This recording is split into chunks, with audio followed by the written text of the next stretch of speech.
제가 이 모든 일을 겪게 될 줄은 정말 상상도 못했어요. 제 아내는요, 겉보기엔 정말 평범했습니다. 어디 내놔도 빠지지 않는 외모에 목소리도 차분하고 말투도 교양 있는 편이었어요. 딱 봐도 좋은 사람, 착한 사람. 그런 인상이었습니다. 처음 만났을 때도 그랬고 결혼 생활 초반까지도 정말 아무 의심 없이 믿고 살았어요. 그런데 그 믿음이 얼마나 어리석은 착각이었는지를 깨닫게 된 건 아주 사소한 변화에서였어요. 어느 날부터 아내가 책을 읽기 시작했어요.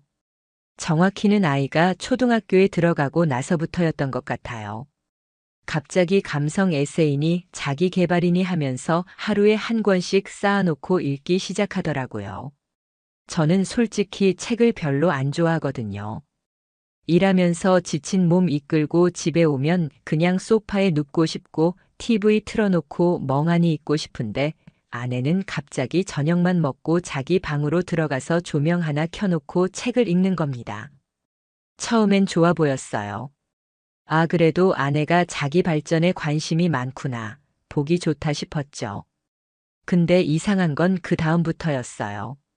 책 읽는 게 전부가 아니었어요. 독서 모임이란 걸 한다고 하더라고요. 뭐라더라, 삶을 나누는 서재인가, 이름부터 뭔가 오글거리고 요상했어요. 매주 토요일 오전에 시립도서관 근처 북카페에서 모인다는데 그냥 가볍게 책 이야기 나누는 자리라고 하더라고요. 저는 그때까지도 전혀 의심하지 않았어요. 근데 갈수록 뭔가 분위기가 이상해졌어요. 아내가 화장을 하기 시작했어요. 아니, 책 보러 간다면서 왜 갑자기 입술에 립스틱을 바르고 향수도 뿌리고 그러는 거예요. 거기다 옷도 좀 달라졌어요. 평소에는 늘 무난한 니트에 청바지 입더니 갑자기 스커트에 블라우스를 입고 거울 앞에 오래 서 있더라고요. 처음엔 그냥 기분 전환인가 싶었죠. 저도 물어봤어요. 책 보러 가는데 왜 이렇게 꾸며? 그랬더니 아내가 웃으면서 말하더라고요.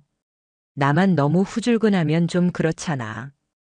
다른 분들은 다 예쁘게 하고 오셔. 그때부터 뭔가 위화감이 심해졌어요. 책을 읽고 있다는 건 좋은데 모임에서 만나는 사람들이 다 남편들이 있는 사람들일까, 젊은 사람이 많을까, 그런 게 궁금해졌어요. 그래서 한번 슬쩍 물어봤어요. 거긴 주로 누가 와? 다 여자야? 그랬더니 아내가 피식 웃으면서 말하더라고요. 남자도 있지. 책 좋아하는 사람들인데 성별이 무슨 상관이야. 그 순간 뭔가 이상했어요. 뭐가 딱 짚이진 않지만 직감적으로 이상한 느낌이 확 밀려왔어요. 그날 이후 저는 아내가 나가는 날마다 신경이 곤두섰어요. 그전까지는 주말이면 아내랑 장도 보고 산책도 하고 드라이브도 다녔는데 이젠 주말 아침마다 저 혼자 밥을 먹는 겁니다.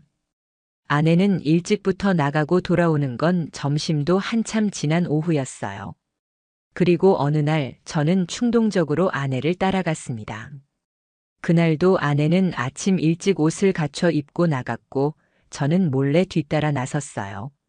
차도 안 타고 지하철을 타더라고요. 마스크에 모자까지 눌러쓰고 조심조심 거리를 유지하면서 따라갔습니다. 아내는 구청 근처에 있는 북카페에 들어갔고 저는 멀리서 그걸 지켜봤어요.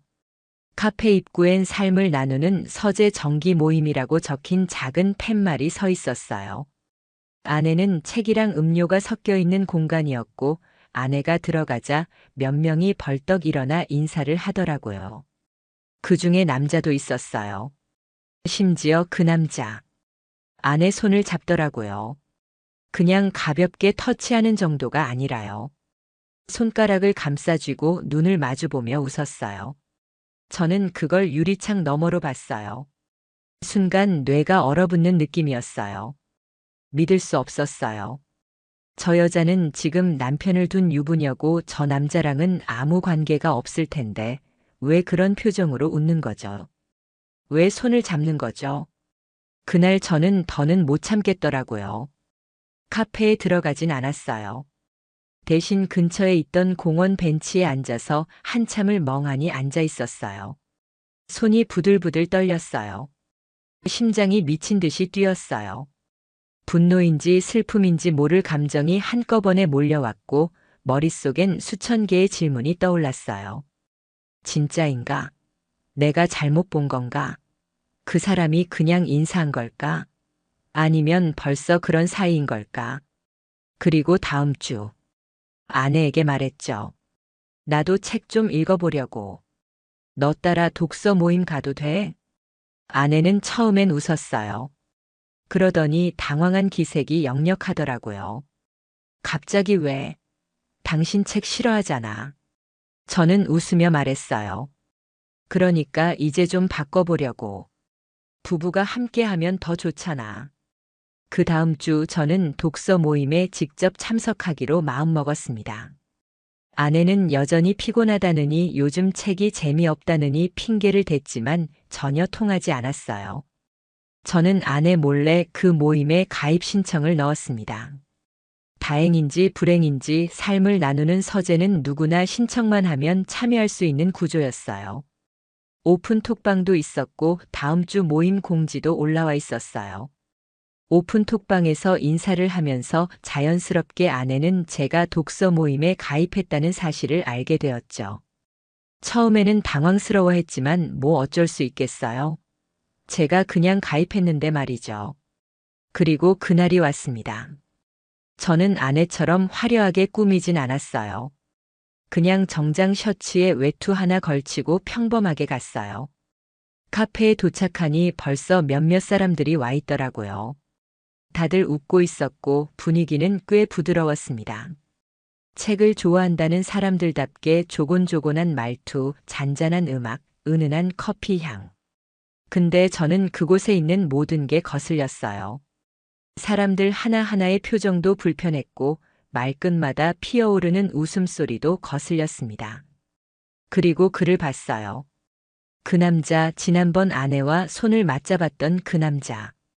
이름은 하진우라고 하더군요. 프리랜서 작가라는데 정확히 어떤 작가인지는 모르겠어요. 그는 모임의 중심이었습니다.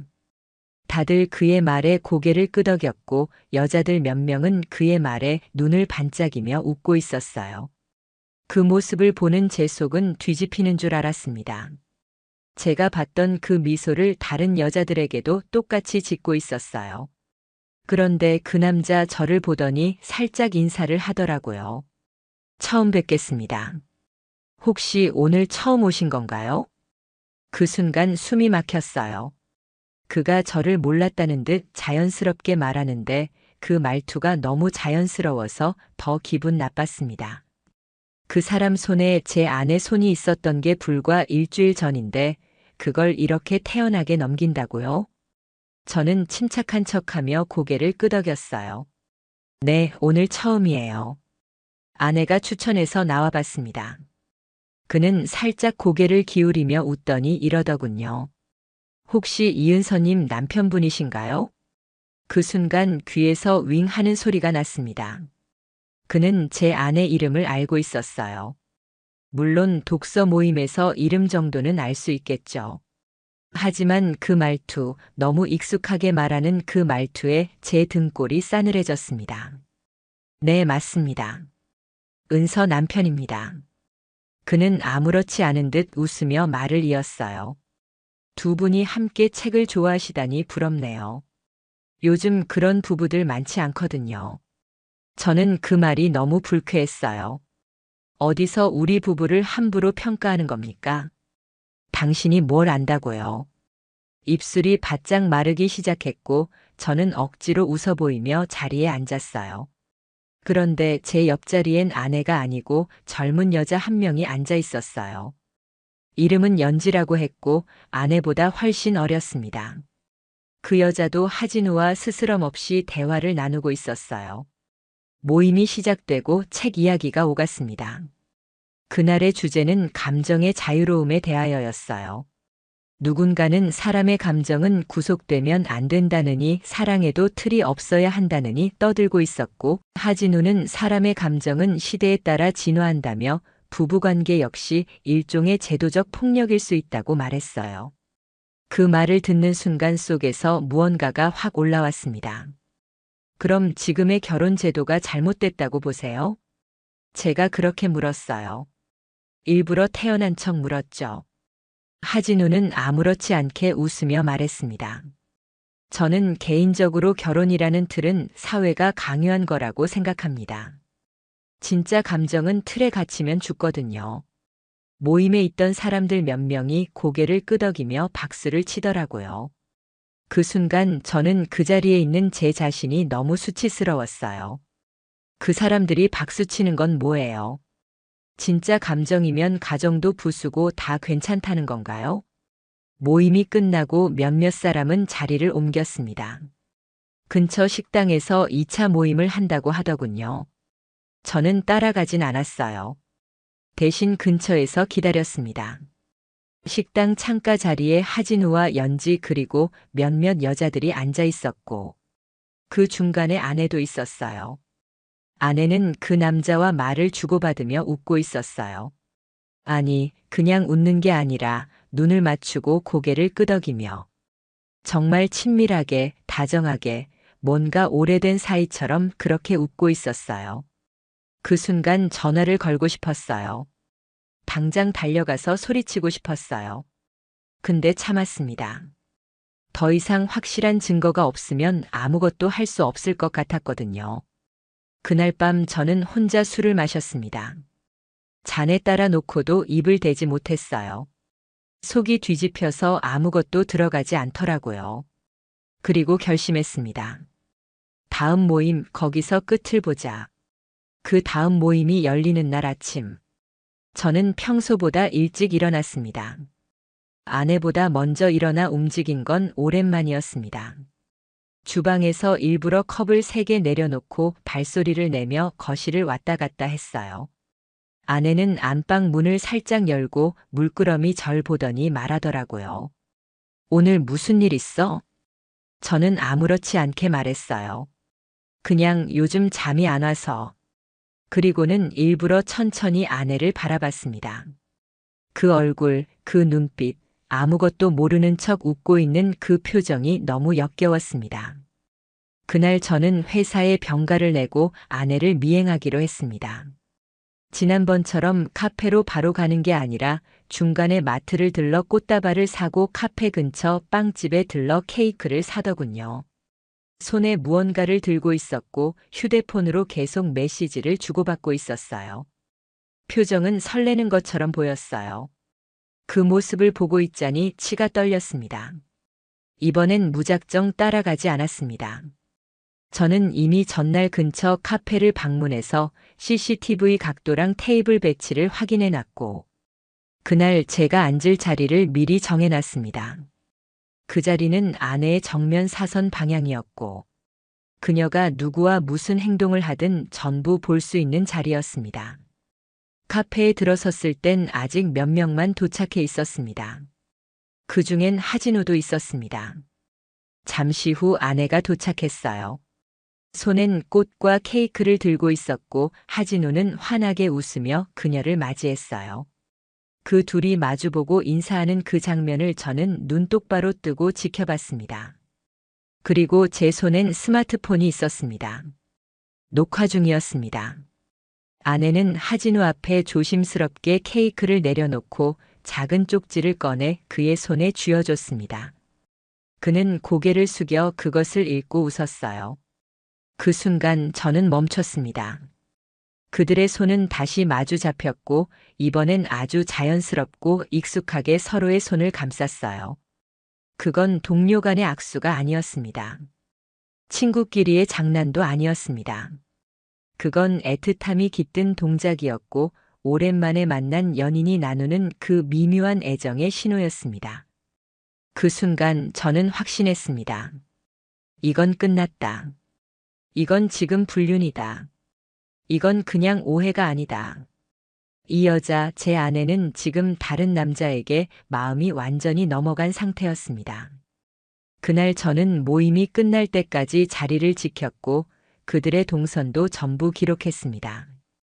카페에서 나와 근처 공원으로 이동했고 그곳에서 따로 벤치에 앉아 다시 웃으며 대화를 나눴습니다. 저는 멀리서 그 장면을 촬영했습니다. 이제 물증은 충분했습니다. 그날 밤 집에 돌아온 아내는 평소처럼 문을 열고 아무렇지 않게 들어왔습니다. 오늘은 책 얘기보다 케이크 얘기가 더 많았어. 저는 소파에 앉은 채로 그녀를 바라봤습니다. 그리고 말했습니다. 하진우 잘 지내더라. 그 순간 아내의 표정이 굳어졌습니다. 거짓말을 해도 얼굴은 숨길 수가 없었습니다. 그녀의 눈은 흔들렸고 손에 들고 있던 가방이 바닥에 떨어졌습니다. 당신이 어떻게? 저는 조용히 스마트폰을 꺼냈습니다. 그리고 영상 한 편을 재생했어요. 카페에서 그녀가 꽃을 건네고 쪽지를 쥐어주고 손을 감싸주는 그 장면. 아내는 말없이 입을 틀어막고 고개를 숙인 채 방으로 들어갔습니다. 저는 따라가지 않았습니다.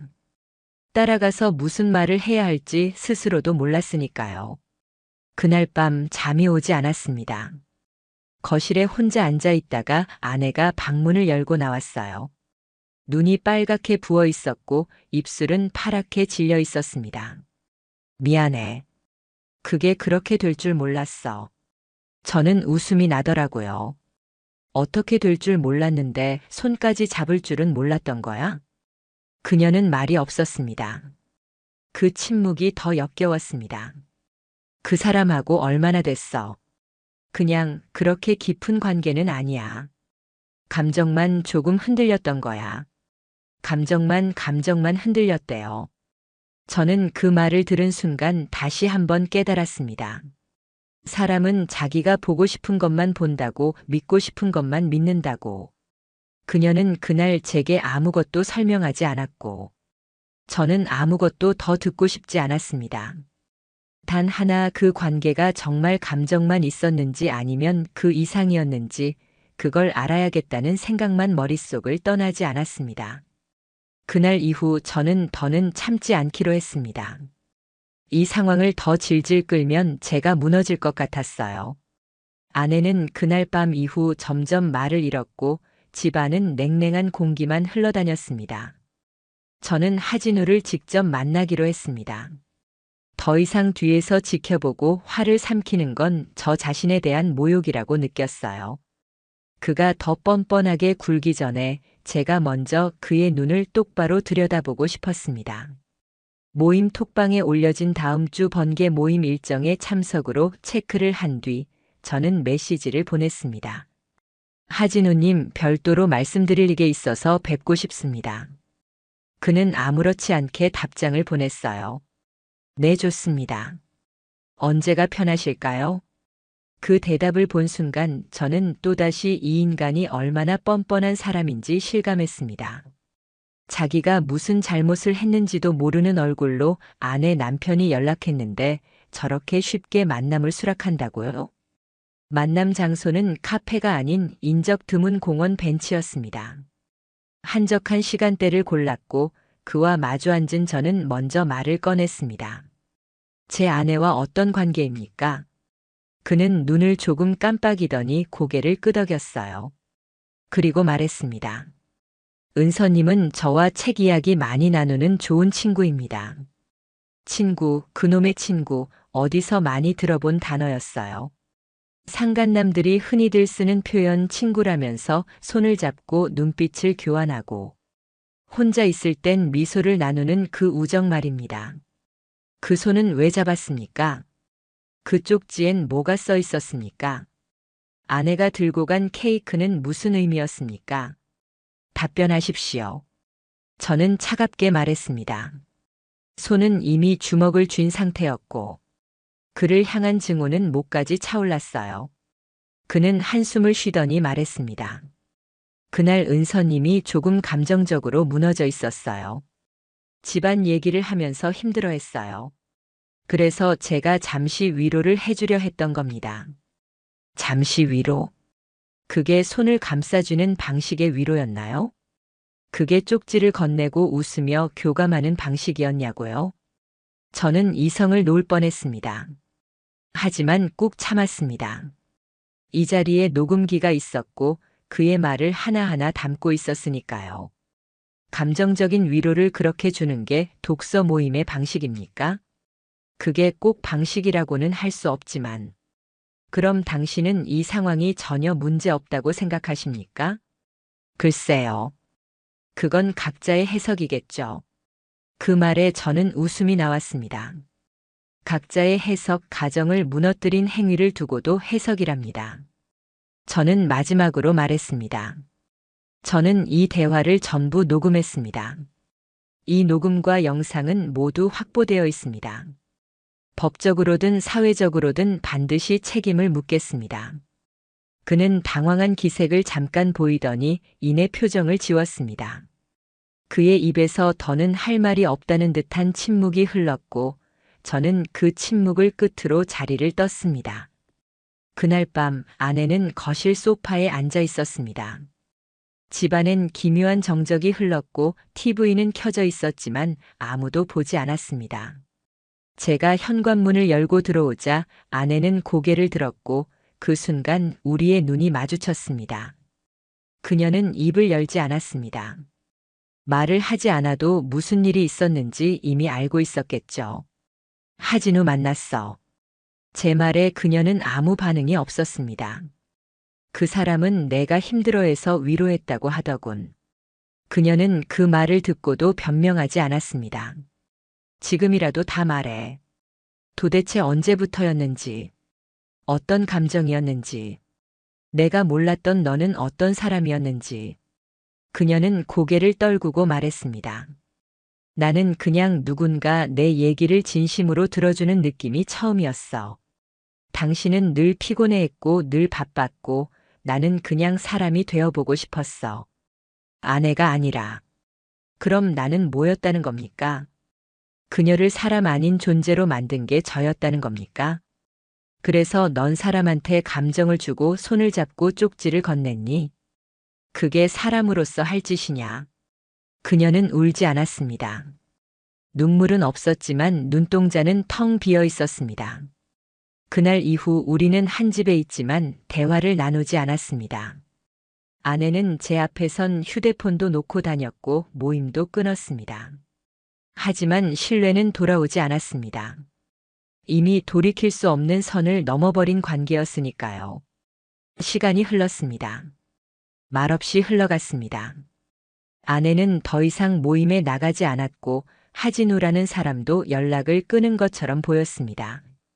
겉으로 보기엔 모든 게 정리된 것처럼 보였지만 그 속은 부서진 유리처럼 날카롭고 아슬아슬했습니다.